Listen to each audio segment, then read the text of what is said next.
El hombre, tal como es realmente, y como ha sido eternamente y lo seguirá siendo, es un ser espiritual.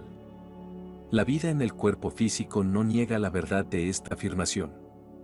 Los sentidos materiales mantienen al hombre bajo una sugestión hipnótica y, como son muy reales, a su manera hacen que el hombre los confunda con su verdadero yo. El cielo nos rodea, no solo en los inocentes días de la infancia, sino en todo momento de la existencia, aunque no lo sepamos. Algunos pocos están cerca de esta verdad e inconscientemente esperan el momento milagroso del reconocimiento.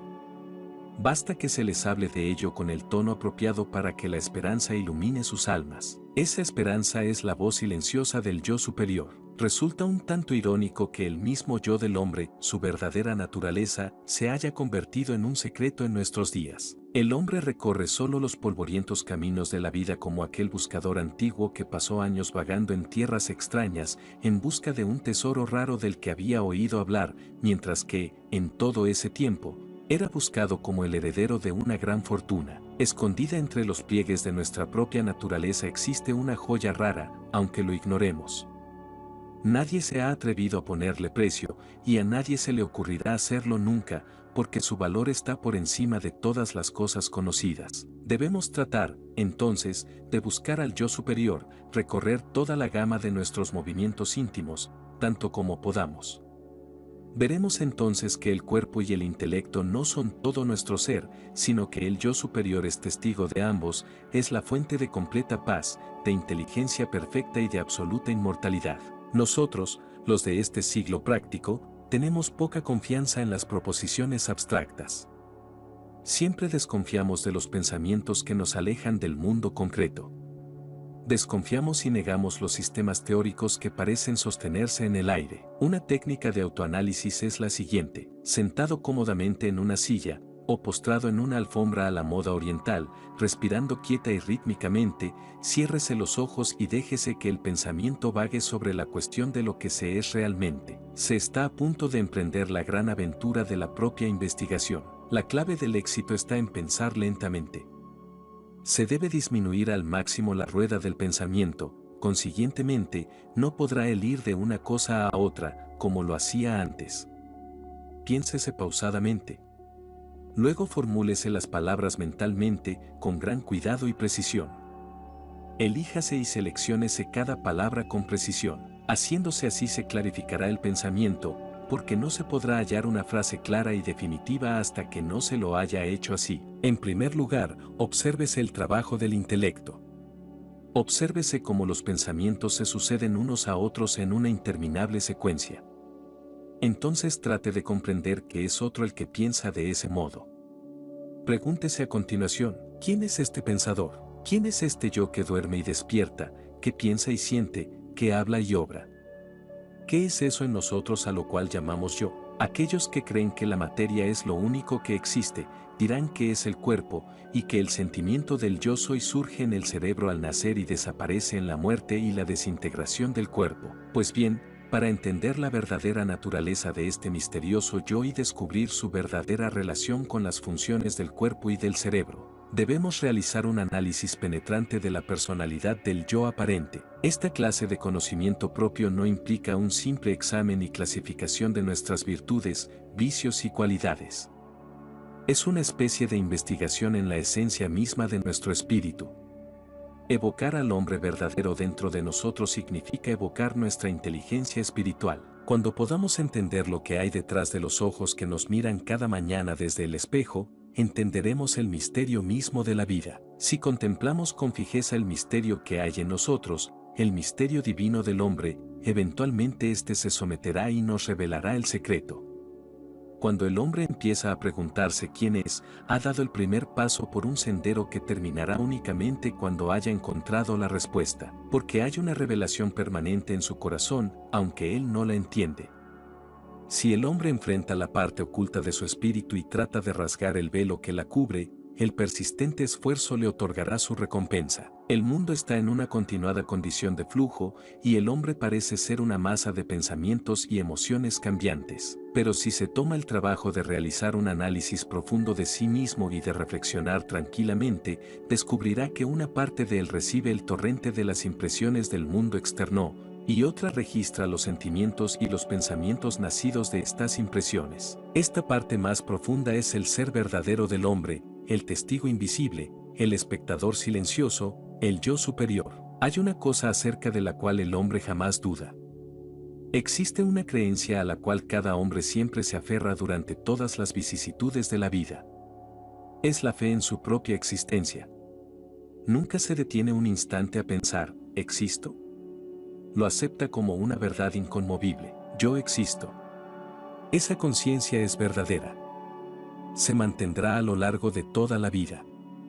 De ello podemos estar completamente seguros, pero no podemos ya estar tan seguros de sus limitaciones a un armazón de carne.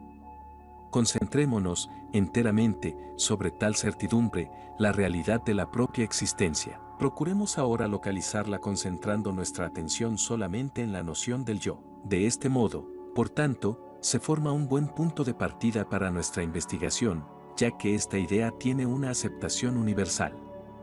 El cuerpo cambia, se hace débil o fuerte, se mantiene sano o enfermo. La mente cambia, sus modos de pensar se alteran con el tiempo, sus ideas están en un constante flujo, pero la conciencia del yo persiste inmutable desde la cuna a la tumba. Hoy soy feliz, mañana seré un desdichado. Estos cambios de modo no son sino accidentes o incidentes en la continuidad del yo. Los modos de la mente y del corazón cambian y rasan, pero a través de todos ellos el yo permanece inalterable entre los que cambian, espectador del show de este mundo. Tenemos conciencia de todas esas cosas a través del yo, del ser, sin él no habría nada, en absoluto. El sentimiento del yo soy no puede desaparecer. Por lo tanto, conocerse a sí mismo es encontrar ese punto de la conciencia desde el cual puede tener lugar la observación de esos modos cambiantes. Es una triste evidencia de que el hombre ha perdido su centralidad, su espiritual centro de gravedad, el que este punto haya pasado por lo general totalmente inadvertido. El yo se convierte de este modo en la desventurada víctima de muchos diferentes deseos y pensamientos contradictorios hasta que su integridad espiritual le es reintegrada. Un hombre cree generalmente conocer lo que él significa y entiende por su yo. Puede dudar de otras cosas, pero en esto se siente seguro. Imagina que con el término yo, expresa a la vez que él es y lo que es. Y, naturalmente, el hecho de su propia existencia está en cierto modo fuera de duda, pero precisar en qué sentido su existencia es tan evidente, es otra cosa. Así escribe F. H. Bradley, pensador y filósofo inglés. De este modo, el primer paso consiste en un análisis de la constitución del hombre. Empezamos descendiendo dentro de nosotros mismos. Porque en nuestras raíces más profundas mora lo divino. ¿De dónde proviene esta conciencia del yo? Persiste por debajo de los cambios de modo de la mente, resiste a todas las mareas de los sentimientos, sobrevive a todos los accidentes y vence al tiempo. Es posible favorecer el desarrollo espiritual, al llegar a esta etapa, observándose a sí mismo durante esos raros momentos que se presenten en el día. Uno puede interrumpirse de repente y observar lo que está haciendo, sintiendo, diciendo o pensando, pero tal observación debe hacerse con espíritu imparcial e impersonal. ¿Quién está haciendo esto? ¿Quién siente esta emoción? ¿Quién dice esas palabras? ¿Quién está pensando estos pensamientos? Háganse estas preguntas a uno mismo, in petto, tan a menudo como sea posible, pero las mismas deben ser repentinas, abruptas. Espérese luego, en calma, una respuesta interior de la intuición. En la medida de lo que sea posible, no se piense en otra cosa. Esta investigación introspectiva no tiene por qué ocuparnos más de 1 o 2 minutos, a ratos perdidos. Una respiración más lenta, que se practique con este ejercicio, puede ayudar mucho en la observación e investigación del yo. De este modo empezaremos a quebrar la actitud complaciente que acepta el punto de vista del yo personal basado en el cuerpo y a liberarnos de la ilusión de que la persona exterior es el ser completo del hombre. La práctica, que consiste en observarse uno mismo, sus deseos, sus estados de ánimo y sus acciones, Es especialmente valiosa porque tiende a separar a los pensamientos y a los deseos del sentido egoísta que le es normalmente inherente, y de este modo tiende a salvar a la conciencia de ser ahogada eternamente en el mar de los 5 sentidos físicos. Además, así se reforzará positivamente el trabajo que se realiza para penetrar en el llamado inconsciente durante los periodos de reposo mental. En verdad, podría decirse que las 3 prácticas, la observación de sí mismo, el reposo diario y la respiración rítmica, se complementan. Todas tienden a vencer la tendencia que nos lleva hacia una completa identificación con el cuerpo, los deseos y el intelecto, considerados hoy como normales y naturales. La raza humana ha cedido a esta tendencia desde tiempos inmemoriales, y por eso ha surgido la identificación corriente del yo con el cuerpo. El remedio consiste en eliminar gradualmente estas tendencias buscando repetidamente el yo verdadero, el yo superior, en los momentos de reposo mental y mediante una constante observación de sí mismo, a ratos perdidos. Durante el día, por muy arraigadas que estén en uno aquellas tendencias, es posible vencerlas, poco a poco, con ayuda de estas prácticas. El intelecto, que se inmiscuye repetidamente en esta investigación, cede por fin a la costumbre y automáticamente empieza a presentarnos nuestras emociones, deseos, pensamientos y acciones, cambiados y a la luz del yo superior, es decir, como promovidos por él, como cosas que experimentamos dentro de nosotros, pero en realidad son respuestas mecánicas a estímulos exteriores. Uno de los resultados inevitables de estas prácticas es que vuestra actitud en relación a las cosas, las personas y los acontecimientos empezará a cambiar gradualmente. Es que comienzan a manifestarse las cualidades que son inherentes al yo superior, las cualidades de nobleza, perfecta justicia, el tratamiento del prójimo como a uno mismo, volcar la mente de uno, repetidamente, a ese que es el silencio espectador dentro de uno mismo, y fijarla allí. Esta interiorización es un proceso mental, una actividad intelectual basada en una indagación de sí mismo, pero en la etapa que sigue hay una entrega de todos los pensamientos al sentimiento intuitivo que surge desde adentro y el cual nos conduce a la percepción de lo más profundo que hay en nosotros. Siempre se ha ejercitado el intelecto y las emociones, muy raramente la intuición. De ahí que sea necesario cambiar, haciendo surgir al sentimiento intuitivo de su estado latente, tantas veces como sea posible. Llevará su tiempo esta búsqueda de la justa intuición, pues habrá que buscarla entre la confusión de sentimientos y pensamientos que forman normalmente nuestro yo interior, pero el esfuerzo persistente nos ayudará. No existe momento en el día que no se pueda cambiar provechosamente el curso de los pensamientos y comprobar la presencia del yo superior. Como el jinete al caballo, es necesario llegar a tener en las manos las riendas de nuestra mente, acicateándola de vez en cuando si es necesario. En esta búsqueda, al principio, se encontrará la conocida obscuridad espiritual, el estado habitual de alejamiento del yo, de sumisión a los deseos o a las repulsiones, que responderán mecánicamente a las propias demandas. Pero si se continúa con estas prácticas, gradualmente se abrirá el camino de la libertad interior. No existe felicidad para el hombre que no es libre. Se trate de un rey, cuyos deberes lo encierran en palacio, o del presidiario encadenado en su celda, repetimos lo obvio al afirmar que el alma prefiere la libertad. Esta es una alusión a la esencia de la dicha verdadera. La libertad, eterna, intangible, forma necesariamente parte de su naturaleza, y una libertad de tan rara naturaleza no puede encontrarse en otra parte excepto en el yo superior. Se procede de este modo, por medio de grados imperceptibles, siguiendo al pensamiento en su viaje de retorno a su invisible hogar. Pero en tanto se esté en servidumbre con el pensamiento, la intuición estará fuera de nuestro alcance. Debe seguirse el camino del constante examen de uno y se llegará a utilizar el pensamiento como auxiliar de la liberación propia. Los interrogantes mismos que uno se haga serán los peldaños que nos llevarán a ese estado indudable del yo superior. Se comprenderá mejor la racionalidad de este método de triple práctica, quietud mental, plácida respiración y autoobservación, mediante el estudio de la relación del hombre con el yo superior que presentamos a continuación. Se puede decir que nuestra persona existe en virtud de la imposición de la vida, y con la autorización del yo superior. Los pensamientos y deseos, así como las acciones resultantes de una persona, por lo general, casi se hallan enteramente ocupados con cosas que pertenecen al mundo exterior. Podemos imaginar al yo personal instalado en el cuerpo del hombre y ocupado sin cesar en inspeccionar el mundo que lo rodea a través de las ventanas de los 5 sentidos. La consecuencia de esta preocupación por los objetos exteriores es que nuestro yo personal se siente sin cesar atraído o rechazado por esos objetos, en estado de pensamiento constante, de deseo o de movimiento, hasta que olvida enteramente su lugar de nacimiento, que es el yo superior. De este modo ha caído en la situación engañosa del ser que, no solamente ha perdido todo recuerdo de su padre, sino que en verdad niega toda posibilidad de la misma existencia de ese padre. Ese lugar, del cual han surgido los pensamientos, es el verdadero ser del hombre, su yo real.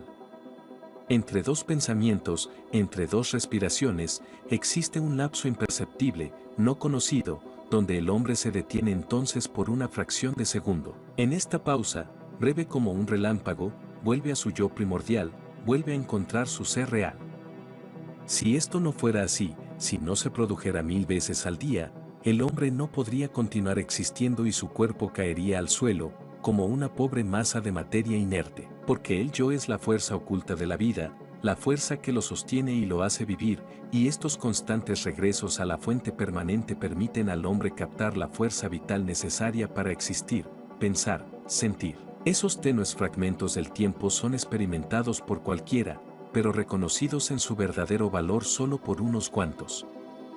Eso es, está eternamente, pero el hombre, el ser personal, existe, proviene de él solamente por un tiempo. Las verdades más grandes se presentan a veces sin ser anunciadas. Solo sabemos que ayer no podíamos aceptarlas, pero hoy nos aferramos a ellas. Así ocurre al hombre cuando los primeros rayos del sol de la inmortalidad empiezan a brillar débilmente para él. Se llegará a descubrir, si uno se entrega plenamente a estas sensaciones, que se tiene menos inclinación a dejar invadir nuestra mente con ondas de pensamientos, y que se les puede ordenar que se queden quietas. Los pensamientos vendrán y se irán con creciente lentitud. Si se puede, procúrese evitar toda forma de pensamiento, pero esto supone un grado de adelanto muy grande, un grado que no debemos tratar de alcanzar, porque en ese caso solo lograríamos un vacío artificial.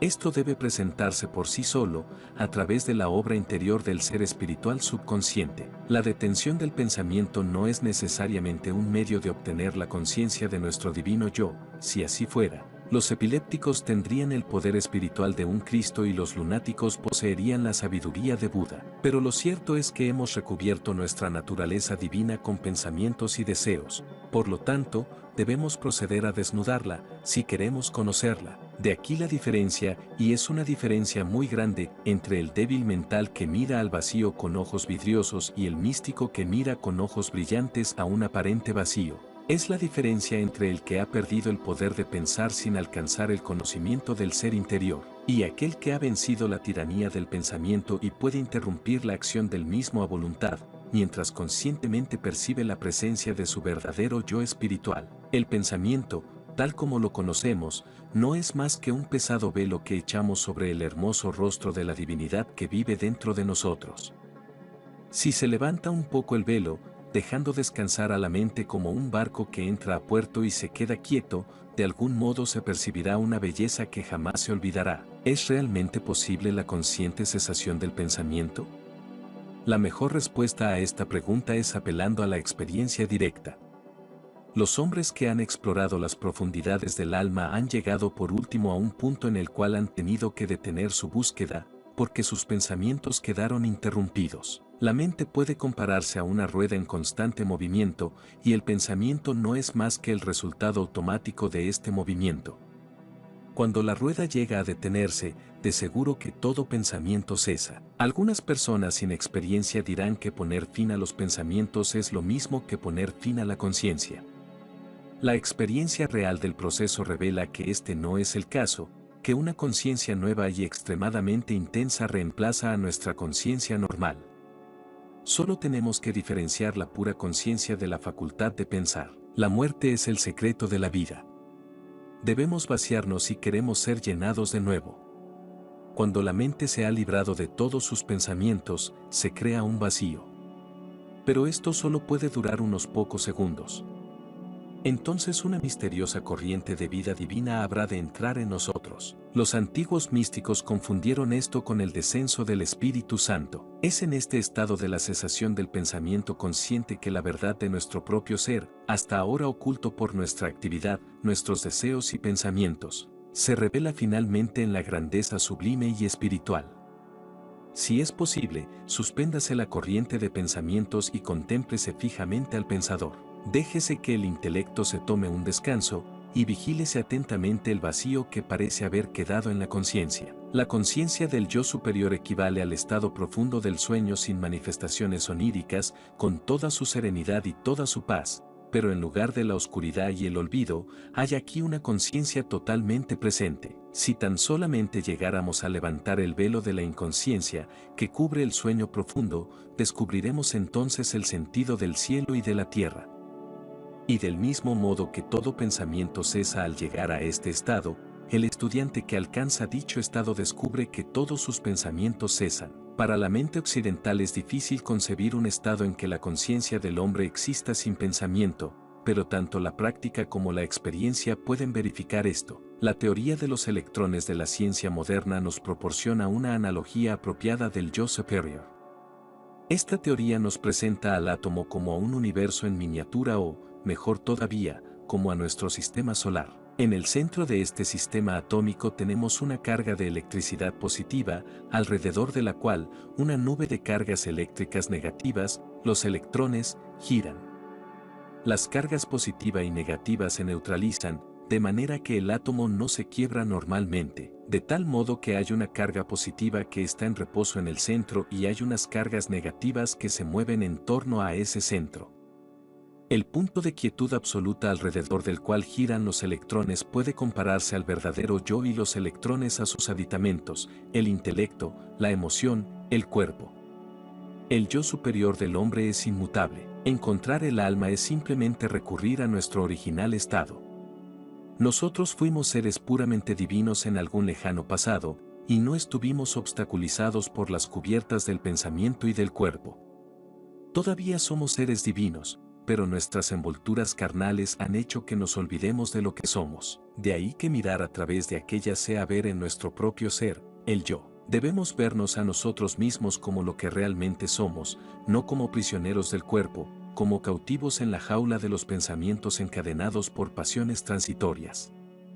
Nuestra conciencia está dominada por estas diversas formas. Todo el arte de la meditación y la concentración consiste en romper nuestras cadenas y surgir como espíritus libres. En una antigua escritura hindú leí estos versos: porque olvidé mi unidad contigo, porque, necio, hice de mi cuerpo el yo, porque no supe que morabas en mí, por todo ello vagué en los infiernos, porque al arrojar a mi verdadero ser me encadené. Debes saber que la iluminación de la mente y el corazón es el momento más maravilloso en la vida de un hombre o de una mujer. Encontrarse a sí mismo, encontrar al yo superior, y se empezará a descubrir el sentido de la vida y el misterio del universo. Detrás de cada uno de nosotros está el yo superior, tranquilo como el cielo sin nubes, sabio de la sabiduría que la naturaleza ha recogido en muchos millones de años de existencia, fuerte como para darnos lo mejor que la vida puede ofrecer. Permíteme que recuerde las palabras de alguien que tenía plena conciencia de esto, un humilde carpintero que se convirtió en maestro y vagó por las riberas de Galilea con unos cuantos discípulos,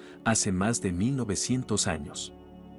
Él les dijo: pedid y se os dará, buscad y lo encontraréis, llamad y se os abrirá. Estas palabras son tan verdaderas hoy como lo eran entonces. El hombre Dios que las pronunció aparentemente se ha ido de nuestro medio, pero las divinas verdades a las cuales dio voz serán siempre un tesoro para la humanidad.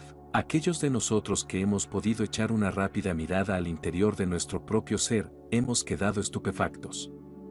Retrocedemos, azorados, ante las insondables posibilidades del yo superior. El hombre, como entidad espiritual, posee una infinita capacidad de sabiduría y recursos asombrosos de felicidad. El hombre tiene en sí mismo la infinitud divina y, sin embargo, se contenta con los pequeños placeres de su breve paso por la tierra, como si no fuera más que un insecto. Cuando un hombre alcanza la cima de la verdad, es capaz de gozar de su propio tesoro interior, recibir desde adentro esa felicidad que, hasta ese momento, había buscado en las cosas exteriores. La verdad, la belleza, el poder, la sabiduría y la paz son los atributos del yo superior, de ese yo divino que espera ser descubierto, y Él nos revelará todo lo que hay en nosotros de idealista, de comprensivo y de noble. Sin embargo, tenemos que aprender el verdadero significado del verbo ser. En las profundidades de nuestro milagroso ser, descubrimos que somos parte de una vida inmensa, cuya esencia es una paz eterna, cuyo propósito es ser extremadamente benevolente y cuya existencia jamás puede perecer. Sí, esta es, en verdad, la patria hogar de todos los hombres. Esta condición intemporal en la cual nos hemos descubierto, ha sido admirablemente descrita por los sabios hindúes como el eterno ahora. Aquel que conoce su propia naturaleza conoce el cielo, declara Mencio, el discípulo chino de Confucio. El espíritu propio del hombre permanece inalterable, mientras que su yo personal sufre todas las vicisitudes de la suerte, los avatares de la desgracia. Es el elemento indestructible, el testigo silencioso y eterno que un día tendrá que reconocer, rindiéndole homenaje. Es una luz que ningún poder es capaz de extinguir. Es el espíritu inmortal del hombre, benigno y tolerante, hermoso e incambiable. Estamos tan cerca del Dios interior como lo estaremos siempre. Por el momento nos convenceremos por la experimentación y la experiencia. El alma vela en secreto este gran tesoro. Vayamos a descansar en el centro de nuestro ser y descubramos los brillantes y los rubíes que allí hay ocultos. El yo superior es el verdadero ser, el divino habitante de este cuerpo, el testigo silencioso que habita en el corazón del hombre. El hombre vive todos los instantes de su existencia en presencia de este yo divino, pero el velo de la ignorancia lo envuelve, volviéndolo ciego e insensible. Esta doctrina es, en verdad, una de las más difíciles de justificar. ¿Cómo puede explicarse al hombre mortal y lleno de preocupaciones que su yo espiritual puede existir a su lado, en la serenidad, bastándose a sí mismo, intangible y libre de toda traba? Temo que esta afirmación parezca absurda al hombre que tiembla ante la desgracia y se regocija con la perspectiva de bienes materiales. ¿Cómo podría yo decirle que se ha hipnotizado con la desesperación o con la exaltación y que, a pesar de todo, y paradójicamente, sigue siendo libre de la una y de la otra? El hombre de mundo ridiculizará esta afirmación, mientras que el teólogo la rechazará. No existe sino una respuesta a este sorprendente enigma, una sola autoridad suprema a la cual se puede acudir, es la autoridad de la experiencia personal.